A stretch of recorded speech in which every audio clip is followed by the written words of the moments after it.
নমস্কার, কেমন আছেন সবাই? আশা করছি ভালো আছেন। আজকে আবার নতুন একটি ভিডিও নিয়ে চলে এসেছি আমার ভীষণ প্রিয় একটি মিষ্টি রসমালাই রেসিপি নিয়ে। তার জন্য প্রথমে 500 ml দুধ জাল দিয়ে গাঢ় করে নেব ক্ষীরের মতো। আর একদিকে আরও 500 ml দুধ জাল দিয়ে অর্ধেক করে নেব। এখানে মোট আমি 1 লিটার পরিমাণ দুধ ব্যবহার করছি। দেখুন দুধ আমি এইরকম গাঢ় করে নিয়েছি। নামিয়ে রাখার পর এটা আরও একটু গাঢ় হয়ে যাবে। এখানে দুধ জাল হতে থাকুক, ততক্ষণে আমি রসমালাই বানানোর মিষ্টিগুলো রেডি করে নিই। 300 গ্রাম মতো পনির এখানে আমি ব্যবহার করছি। পনিরটাকে হাতের সাহায্যে একটু ভেঙে নিলাম, তারপর মিক্সির বাটিতে ঢেলে দিচ্ছি। এবারে 2 থেকে 3 সেকেন্ড করে মেশিনটি চালাবো আর বন্ধ করব। এরকম 3 বার করে নিলেই যথেষ্ট। আপনারা পনিরের পরিমাণটা কম বা বেশি করে নিতে পারেন। আর আজকের এই রসমালাই বানানোর রেসিপিটা আমি পুরোটাই ছাদে বসে করছি। দেখুন আমার পনিরটা কি সুন্দর মোলায়েম হয়ে গেছে। এখন নামিয়ে নেব। এর মধ্যে এবারে দিয়ে দেবো 1 চামচ কর্নফ্লাওয়ার ও 2 চামচ ময়দা। তারপর হাতের তালুর সাহায্যে মেখে একটা ডো তৈরি করে নেব। এই প্রসেসটা খুব বেশিক্ষণ করার দরকার নেই, শুধু পাউডারগুলো ভালোভাবে মিশিয়ে নিলেই হবে। এবারে ছোট ছোট টুকরো করে গোল করে নেব। এখন রসের জন্য 1.5 বাটি চিনি ও 3 বাটি জল নেব।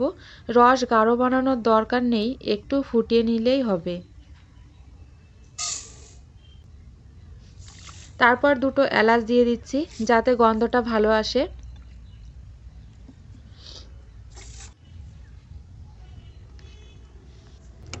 আর একদিকে দুধ জাল হয়ে অর্ধেক হয়ে গেছে আর চিনির রসটা ফুটে এসেছে। এবারে মিষ্টির টুকরোগুলো চিনির রসের মধ্যে দিয়ে দিলাম।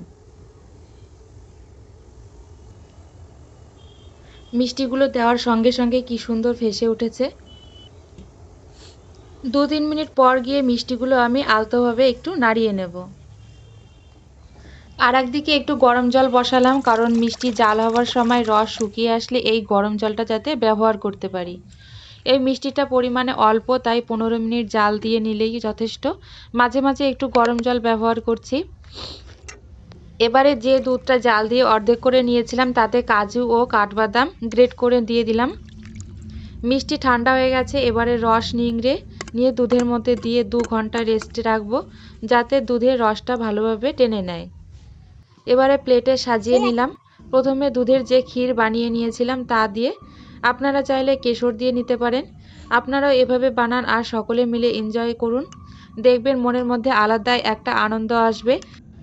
আজকের ভিডিওটি ভালো লাগলে লাইফ অফ দেবরানী চ্যানেলটি সাবস্ক্রাইব করতে ভুলবেন না।